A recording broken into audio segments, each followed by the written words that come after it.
నమస్కారం డాక్టర్ నీలిమ గారు. హాయ్ అండి. అసలు ఈ కోకో ట్యాంగ్ అన్న థాట్ ఎలా వచ్చింది మీకు? కోకో ట్యాంగ్ అంటే ఏంటి అని అంటే స్ట్రాంగ్ ఫ్లేవర్స్ ఆఫ్ కోకోనట్ అండి. సో ఈ ఐడియా ఎలా వచ్చింది అని అంటే, సో అందరికీ ఉంటుందండి ప్రెగ్నెన్సీ టైంలో ఓ మదర్హుడ్ అనేది చాలా బ్యూటిఫుల్ ఫేజ్ అండి. అవును. సో ఆ ఫేజ్లో నేను ఫేస్ అయిన ఒక డిఫికల్టీకి అంటే నా అమ్నియోటిక్ ఫ్లూయిడ్స్ చాలా తక్కువగా ఉండేవన్నమాట. అప్పుడు డాక్టర్ నాకు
బంగారాన్ని విడిపించి ఆ రోజు ఆన్లైన్ రేటుకే మేము కొంటాం. Sharma gold company. నమస్కారం, welcome to Suman TV. So ఈ రోజు నేనైతే కుక్కట్పల్లి దగ్గరలో ఉన్న కోకో ట్యాంగ్ ఫ్యాక్టరీకి అయితే రావడం జరిగింది. అసలు ఈ కోకో ట్యాంగ్ ఎలా స్టార్ట్ అయింది, ఈ బిజినెస్ మోడల్ ని క్రియేట్ చేయాల్సిన అవసరం ఏమొచ్చింది, అసలు ఈ ఆలోచన ఎలా వచ్చింది, వీటన్నిటి గురించి ఇన్ డీటెయిల్ గా మనతో మాట్లాడడానికి డాక్టర్ నీలిమ గారు ఉన్నారు. వారిని అడిగి తెలుసుకుందాం.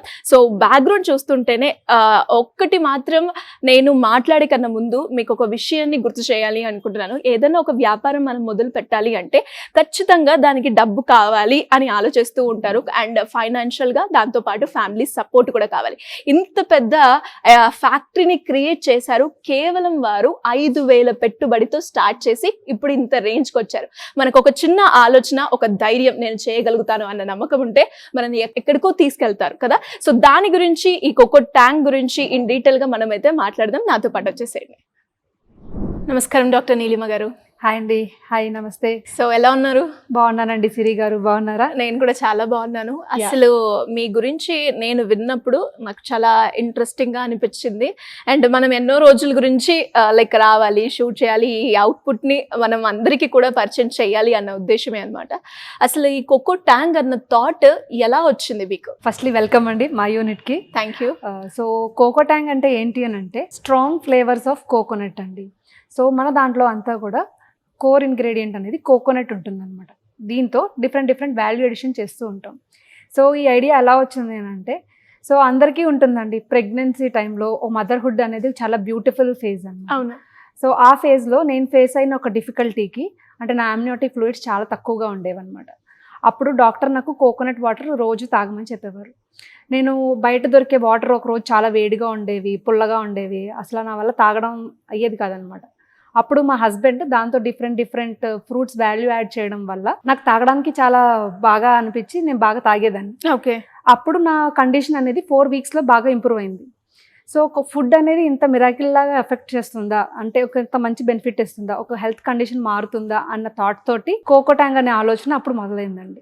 అప్పుడు ఇలాంటి బెనిఫిట్టే అందరికీ ఇవ్వాలి, మన కోకోనట్స్ గుడ్నెస్ అనేది, మన ఫ్రూట్స్ గుడ్నెస్ అనేది తెలియాలి, మన ఫుడ్తో ఏదైనా తగ్గించుకోవచ్చు అని చెప్పడం గురించి మన కోకో ట్యాంగ్ అనేది స్టార్ట్ అయింది అనమాట. సో మా దాంట్లో అన్నీ కూడా అసలు మిల్క్ అనేదే వాడడం అనమాట. ప్రతిదీ కూడా లేత కొబ్బరి బేస్డ్ డ్రింక్స్, ఐస్ పాప్స్ అన్ని డిఫరెంట్ వెరైటీస్ ఆఫ్ ఫ్రూట్స్ కాంబినేషన్లో వాడుతూ ఉంటాం. ఎన్ని వెరైటీస్ ఉన్నాయండి? మనం దగ్గర 120 వెరైటీస్ డెవలప్ చేసామండి.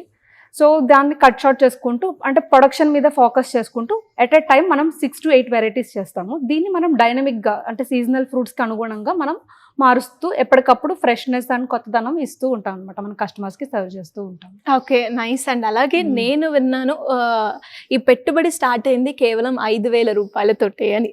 సో అసలు ఎలా స్టార్ట్ చేశారు? ఇనిషియల్ టైంలో ఏ విధంగా ఉండే ఈ కోకో ట్యాంగ్ బిజినెస్ అనేది? సో మనం చేయాలనుకున్న ఒక సంకల్పం చాలా గొప్పదైనప్పుడు మనకి నేచర్ అనేది చాలా సపోర్ట్ ఇస్తుందండి. ఆ సపోర్ట్ నాకు మా హస్బెండ్ రూపంలో, మా ఫ్యామిలీ రూపంలో నాకు చాలా బాగా దొరికింది. ఓకే. ఇది ఒక మనం చేసే పని మంచిది, మనం ముందుకు తీసుకెళ్లాలన్న థాట్ చాలా మంచిది అన్నప్పుడు మనకి ఆటోమేటిక్గా కార్పొరేషన్ అనేది మనకు అలా చూపిస్తూ ఉంటుంది అనమాట దారి. సో మేము ఇనిషియల్గా స్టార్ట్ చేసినప్పుడు 5,000 రూపాయలతో స్టార్ట్ చేసామండి ఇనిషియల్ పెట్టుబడి. ఈ రోజు మా మొత్తం మెషినరీ కానీ మా దగ్గర ఉన్న పల్ప్ వర్త్ కానీ దగ్గర 5 crores దాకా ఉంటుంది అనమాట. ఇంత ఎదగడానికి ఓవర్ నైట్లో అయిపోలేదండి. సో దీని వెనకాల మాకు ఆల్మోస్ట్ రోజుకి దగ్గర 18 hours to 20 hours చాలా కష్టపడిన రోజులు కూడా ఉన్నాయన్నమాట. మొత్తం ఏంటంటే ఒకటే ప్రామిస్ అనమాట, నేచర్కి క్లోజ్గా ఉండాలి అండ్ న్యాచురల్గా ప్రిజర్వేటివ్స్ లేకుండా ప్రాసెసింగ్స్ ఏమీ లేకుండా మనకి నేచర్ ఎలా అయితే గిఫ్ట్ చేసిందో అంత బ్యూటిఫుల్గా మనము ప్రజెంట్ చేయాలి అన్న కాన్సెప్ట్ తోటే మన డ్రింక్స్ కానీ ఐస్ పాప్స్ కానీ తయారవుతూ వచ్చాయి అనమాట. ఓకే, మీరు అన్నారు ఇంతసేపు ఎలాంటి ప్రిజర్వేటివ్స్ మేము యూజ్ చేయము అని. బేసిక్ గా ఇప్పుడున్న ప్రజెంట్ సిచ్యువేషన్ లో ఏ ఫ్రూట్ కూడా చాలా వరకు ఆర్టిఫిషియల్ గా మనకి రావడము, దాంతో పాటు ఇంకా ప్రిజర్వేటివ్స్ లేకపోతే దాని షెల్ఫ్ లైఫ్ అనేది చాలా తక్కువగా ఉంటుంది. ఇప్పుడు ప్రిజర్వేటివ్స్ లేకుండా ఇది ఎన్ని రోజుల వరకు మనం స్టోర్ చేసుకునే అవకాశం ఉంటుందంట? ఇది ఫ్రెష్ ఫుడ్ కదండి. సో ఫ్రెష్ ఫుడ్ అంటే ఏంటి అంటే మనకి బయట పెడితే దాని షెల్ఫ్ మామూలుగా ఒక ఫ్రెష్ ఫుడ్ ఎలా ఉంటుంది 4 to 6 hours అంతే, దాని షెల్ఫ్ లైఫ్ అంతే ఉంటుంది అనమాట. సో దీన్ని కంప్లీట్గా కంపల్సరీ కోల్డ్ చైన్ మెయింటెనెన్స్ అనేది కావాలండి. రైట్ ఫ్రమ్ మా ప్రొడక్షన్ సైకిల్ నుంచి కూడా ఎవ్రీ టైం మేము చాలా కాషియస్ ఎఫర్ట్స్ తీసుకుంటాము. దాని టెంపరేచర్స్ అనేవి చాలా ఫాస్ట్గా తగ్గించేసి మనం మైనస్లోనే పెడతాం అనమాట మన ప్రొడక్ట్ని. సో అప్పుడు ఏంటి అంటే దాని షెల్ఫ్ లైఫ్ అనేది మనకి బాగా ఇంప్రూవ్ అవుతుంది అనమాట. దాంట్లో ఉన్న న్యూట్రిషనల్ వాల్యూ కూడా ఏమీ మారకుండా మనకి నేచర్ ఎలా అయితే గిఫ్ట్ చేసిందో అంతే బ్యూటిఫుల్ గా మనం ఎంజాయ్ చేయగలుగుతాం real taste of nature. And అలాగే మీరు యూజ్ చేసే ప్రతి ఒక్క ప్రోడక్ట్ ఏదైతే తయారు చేస్తున్నారో అందులో కోకో అనేది చాలా మెయిన్ ఇంగ్రీడియంట్ అని చెప్తూ ఉన్నారు కాబట్టి ప్రతి దాంట్లో ఈ కోకోనే వాడడానికి మెయిన్ రీజన్ ఏంటండి? కోకోనట్ ఎక్కువగా. సో మనకి నేచర్ లో ఒక ఇమ్యూన్ బూస్టింగ్ కాంపోనెంట్ ఒకటి ఉంటుందండి, దాన్ని మోనోలారిన్ అంటారు. మన ఏంటంటే ఇమ్యూనిటీ బాగా పెరగడానికి, మన నాడీ వ్యవస్థ బాగా పనిచేయడానికి అది బాగా ఉపయోగపడుతుంది అనమాట. అది మనకి నేచర్లో ఒక 2 సోర్సెస్లో మాత్రమే దొరుకుతుంది. ఒకటి మన తల్లిపాలలో దొరుకుతుంది, నెక్స్ట్ మన లేత కొబ్బరిలో దొరుకుతుంది అనమాట. ఓకే, సో మేము హ్యాపీగా గుండెల మీద చేసుకొని చెప్పగలుగుతాం అనమాట, మా ప్రొడక్ట్స్ తల్లిపాలు అంత ఈక్వలెంట్గా ఉంటాయి అని చెప్పి, అంత గుడ్ అని. సో ఇలాంటిది మనం వేడి చేసినా బాయిల్ చేసినా ఏం చేసినా ఒక ప్రాపర్ అంత గుడ్నెస్ అనేది మనం ఇవ్వలేం. దీన్ని మనము అలానే ఇవ్వడం కోసం మనం అంతా కూలింగ్ టెక్నిక్ మీదే ఎక్కువ రిలై అవుతూ ఉంటాం అనమాట. ఓకే, అండ్ అలాగే మనం ఏదైతే తీసుకున్న ఫుడ్ ఇంటర్నల్ గా వెళ్తుంది అంటే దానికి తగ్గట్టు హైజీన్ కావచ్చు, క్లైమేటిక్ కండిషన్స్ కావచ్చు, అండ్ ఇప్పుడు మీరు ఎక్కువగా మాకు కూలింగ్ కండిషన్ ఉండాలి అని చెప్తూ ఉంటారు. మనం వింటూ ఉంటాం కూలింగ్ కండిషన్ లో ఎక్కువగా వైరస్, బ్యాక్టీరియా, ఫంగీ లాంటి ఈజీగా వచ్చే ఆప్షన్స్ ఉంటాయని.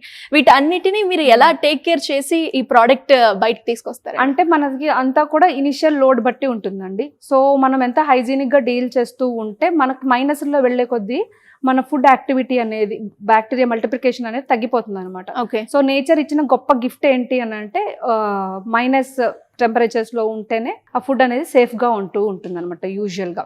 ఓకే, సో మనకు తయారైనదంతా కూడా 1/2 hour లోపే కూలింగ్ అయిపోతుంది అనమాట మొత్తం. అండ్ అలాగే ఒక్కసారి మీ ఆపరేషన్ ఏ విధంగా జరుగుతుంది, మీరు ఎలాంటి ప్రోడక్ట్స్ చేస్తారు అవన్నీ ఒకసారి మాకు చూపిస్తారండి? డెఫినెట్ గానండి, చూద్దాం.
బేసిక్ గా లైక్ మీ దగ్గర చాలా రకరకాల ప్రోడక్ట్స్ అయితే తయారవుతాయి. ఎస్పెషల్లీ ఫ్రూట్ ఐస్ పాప్ అనేది నేను చూడడం జరిగింది. అది ఎలా తయారవుతుందో ఒకసారి మాకు వస్తుంది చూపిస్తాను. ఎస్, డెఫినెట్లీ అండి.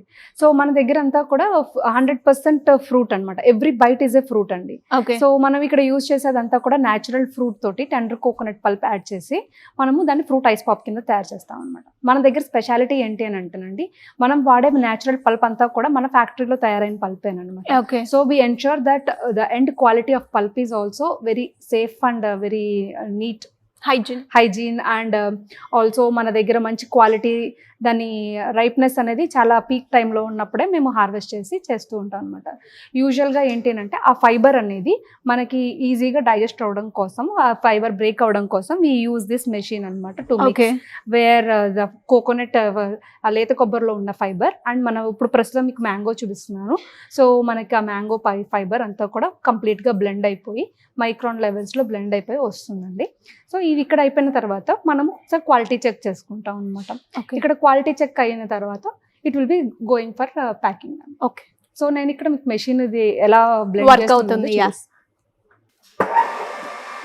సో ముందుగానే మనం వేసేస్తామండి పల్ప్ వేసినప్పుడు మనం అంటే రెండు ఈక్వల్గా మిక్స్ చేసుకుంటాము.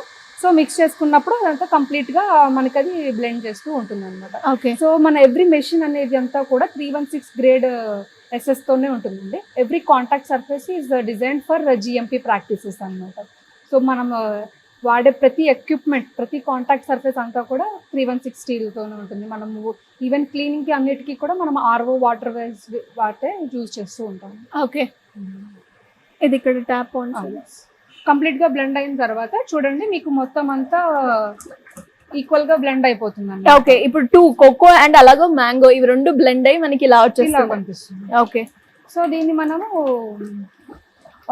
ఒకసారి చెక్ చేసుకుని క్వాలిటీ ఫైనల్ అప్రూవల్కి ప్యాకింగ్ పంపించాలి. ఓకే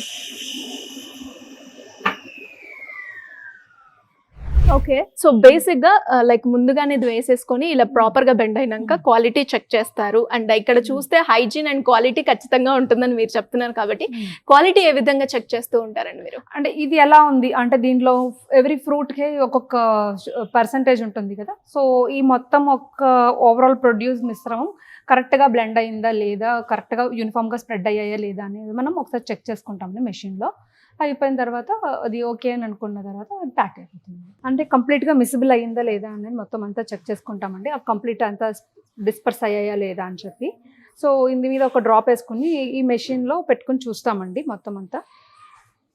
సో ఇది వాల్యూ అంతా కరెక్ట్గా వచ్చిందండి. It's now ready for packing అనమాట. ఓకే, సో ఇలానే అన్ని ప్రోడక్ట్స్ కూడా తయారవుతూ ఉంటాయి. ఆల్మోస్ట్ ఎన్ని వెరైటీస్ ఉన్నాయండి మీ దగ్గర? లైక్ ఇప్పుడు ఏంటంటే ఇప్పుడు రన్నింగ్ సీజన్లో 8 వెరైటీస్ ఉన్నాయండి.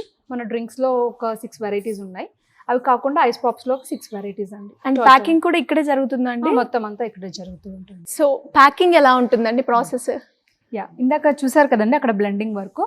సో ఎలా అయితే ఆ ఫ్రూట్ పల్ప్ ఉంటుందో కంప్లీట్ ఫ్రూట్ పల్ప్, సో మనం ఇలా కంటైనర్లో ఫిల్ చేసుకుంటామండి. ఓకే, సో ఇదంతా కూడా అన్టచ్డ్ విత్ హ్యాండ్స్ తోటి మనం ఇలా మెషిన్ ఆన్ చేసుకున్న వెంటనే సో అదంతా కూడా అన్టచ్డ్ విత్ హ్యాండ్స్ మొత్తం అంతా కూడా ఇలా వచ్చేస్తూ ఉంటుంది అనమాట. ఓకే, సో ఈ మొత్తం హోల్ ప్రాసెస్ అనేది అంతా కూడా హైజీనిక్గా ఉంటుంది అనమాట.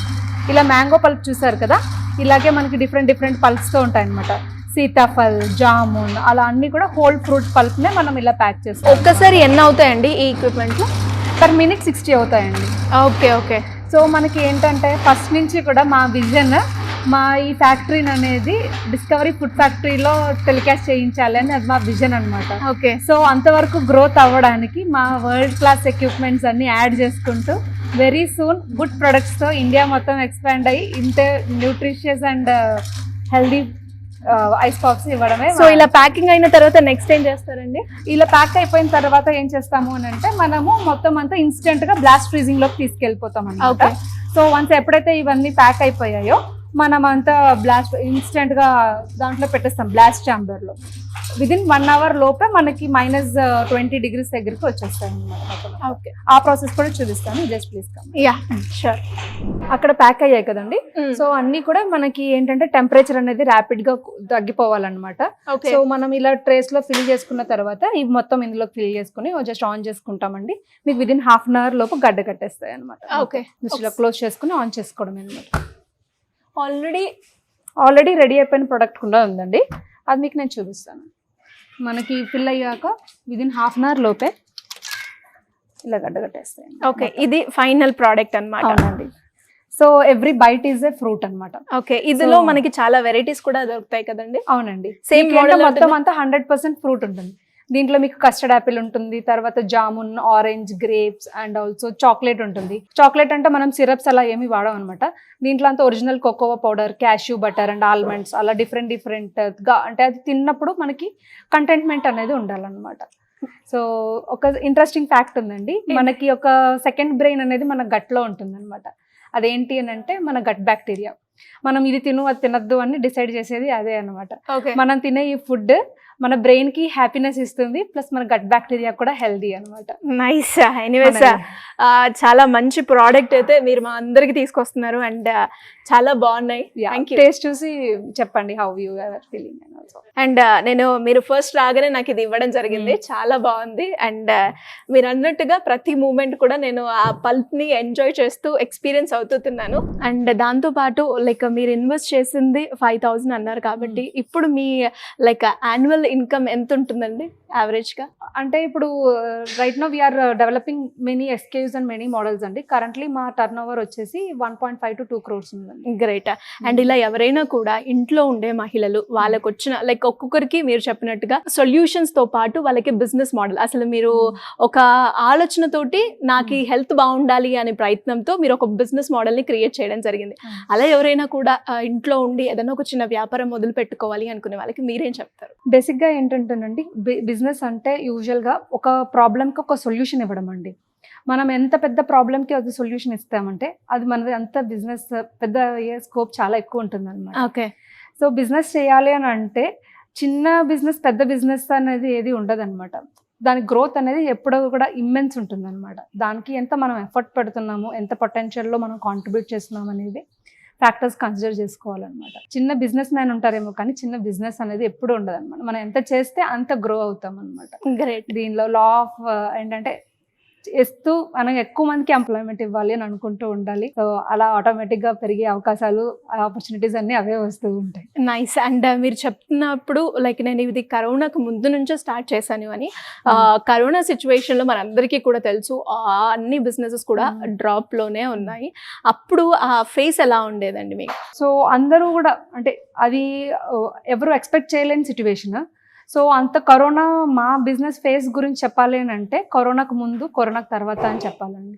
సో 2020కి ముందు మావన్నీ కూడా కన్వెన్షనల్గా ఇప్పుడు అంత వాకింగ్ స్టోర్స్ లాగా అలా ఉండే, ఇప్పుడు వచ్చి కూర్చుని తాగడము, ఒక కెఫే ఫీలింగ్ టైప్ ఉండేవన్నమాట మొత్తం అంతా. సో అవి ఆ కాన్సెప్ట్ బాగా ఓకే అనుకున్నప్పుడు ఓకే అనుకుని మేము మళ్ళీ చాలా ఇన్వెస్ట్మెంట్ చేసి స్టార్ట్ చేయడం జరిగింది. బట్ కరోనా ఎవరు ఎక్స్పెక్ట్ చేయలేదు అసలు. ఆ టైంలో మాకు అనిపించింది ఏంటి అని అంటే ఫ్యాక్టరీ అనేది చాలా ఇంపార్టెంట్. ఫ్యాక్టరీని నిలబెట్టుకుని అప్పుడు మా బిజినెస్ మోడల్ని మేము మార్చుకున్నాం అనమాట. కంప్లీట్గా ప్రొడక్ట్ వైజ్ షిఫ్ట్ అయిపోయి మేము ఈ ప్రొడక్ట్స్లోనే ఇంకా డెవలప్గా కొత్తగా ఇంకేమేమి చేయొచ్చు అని చెప్పి ఇమ్యూన్ బూస్టింగ్ డ్రింక్స్ ఒకటి చేసాము. ఇంకా డిఫరెంట్గా ఇంకా ఏం వెరైటీగా మనము సర్వ్ చేయగలుగుతాము అని చెప్పి వాల్యూ యాడ్ చేసుకుంటూ and we started growing with inventory on the factories అండి. Now we're completely focusing as a product line. Now we're available in Zepto. ఇంకా మనము ఇంకా మార్కెట్స్ ఎక్స్ప్లోర్ చేస్తూ ఫ్రాంచైజ్ ఆపర్చునిటీస్ ఇస్తూ ఇంకా రీచ్ పెంచుకోవడం కోసం దీన్ని తీసుకెళ్ళడానికి ప్లాన్ చేస్తున్నాం. నైస్. అండ్ అలాగే ఏదైనా ఒక వ్యాపారం పెడుతున్నాం అంటే మనకు అదే కాన్స్టెంట్గా ప్రాఫిట్ వస్తే ప్రాఫిట్లో కావచ్చు, లాస్ ఉంటే లాస్లో ఉండదు, ప్రాఫిట్స్ ఉంటాయి, లాసెస్ ఉంటాయి. అలా లాస్ వచ్చినప్పుడు ఎలా ఓవర్కమ్ అయ్యారు మీరు? అంటే బేసిక్గా ఏంటంటే మనం నమ్మిన కాన్సెప్ట్ మీద మనకి నమ్మకం ఉండాలండి. సో మనకి నాకు తెలుసు and we know like what we are going to do and where we wanted to go and what we want to achieve అని. సో అది any phase is a temporary phase అనమాట. సో మనం ఎలా బౌన్స్ బ్యాక్ అవుతాము, ఎలా react అయ్యి ఎలాగ మనం ముందుకెళ్తాం అనేది ఉంటుంది. అంటే it is like an examination అనమాట. So suppose if our caliber is worth passing inter examination or a degree examination, అదొక టెస్ట్ అనుకోవాలన్నమాట. ఆ టెస్ట్ మనం విత్స్టాండ్ చేసుకుంటే nature will push us to the next stage అనమాట. So every moment we take as a challenge and మాకు నేర్చుకున్న learnings అనేవి చాలా ప్రెషియస్ అనమాట. అవి మనం అలా ఆ లెర్నింగ్స్తో మనము ఒక సిచ్యువేషన్ ఎలా ఓవర్కమ్ చేసుకుని ఎలా ఎజైల్గా మనం అడాప్ట్ అవుతూ ముందుకెళ్తాం అనేదే ఒక బిజినెస్ లో ఉండాల్సిన మెయిన్ Main. లక్షణం ఓకే, అన్నమాట. గ్రేట్ అండి, గ్రేట్ జర్నీ. అండ్ అలాగే ఫర్దర్ గా కూడా మీ బిజినెస్ అనేది ఇంకా చాలా హ్యూజ్ ఎక్స్ప్లోర్ అయ్యి అందరూ కూడా మీ ప్రోడక్ట్ ని ఇష్టపడాలి అని మనస్ఫూర్తిగా కోరుకుంటున్నాను. All the best for future. Thank you అండి, thank you. So much. So చూసారు కదా, మరి ఒక చిన్న ఆలోచననే ఇంత దూరం వరకు తీసుకొచ్చింది డాక్టర్ నీలిమ గారు దాంట్లో. మరి అదే విధంగా ఇంకా చాలా మంది మహిళలు కూడా వాళ్ళకి తోచిన ఎవ్రీ ప్రాబ్లం కి ఒక సొల్యూషనే అదే బిజినెస్ మోడల్ అని మనం ఈరోజు తెలుసుకున్నాం కదా. సో అలా ఇంకా చాలా మంది కూడా ఉన్నారు రకరకాల బిజినెస్ మోడల్స్ తో ట్రెండ్ కి తగ్గట్టు. మరి వాటి గురించి కూడా మనం ప్రీవియస్ గా ఎపిసోడ్స్ లో మాట్లాడుకున్నాం అండ్ కమింగ్ ఎపిసోడ్స్ లో కూడా మనం తెలుసుకుందాం. అండ్ మరిన్ని డీటెయిల్స్ కోసం మీరు ఎప్పుడు కూడా సుమన్ టీవీ చూస్తూ ఉండండి. Thank you.